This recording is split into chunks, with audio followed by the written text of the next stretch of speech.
Word for today. The word for today is coming from Luke 16, verses 1 to 13, brought to you by Pastor Elrian Levar Sr. Parable of the Unjust Steward. He also said to his disciples, "There was a certain rich man who had a steward, and an accusation was brought to him that this man was wasting his goods.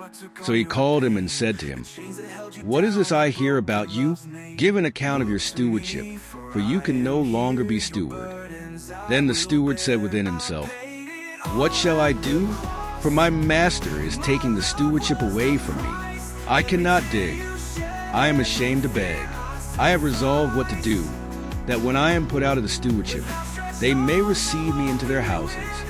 So he called every one of his master's debtors to him, and said to the first, 'How much do you owe my master?'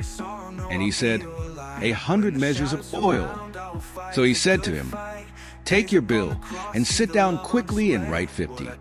Then he said to another, 'And how much do you owe?'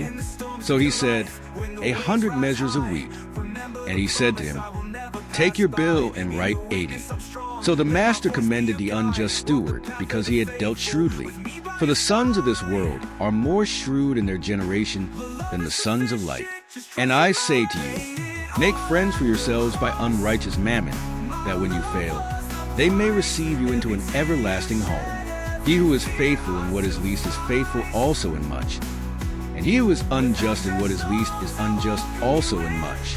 Therefore, if you have not been faithful in the unrighteous mammon, who will commit to your trust the true riches? And if you have not been faithful in what is another man's, who will give you what is your own? No servant can serve two masters, for either he will hate the one and love the other, or else he will be loyal to the one and despise the other. You cannot serve God and mammon." Here ends the reading of God's word for today.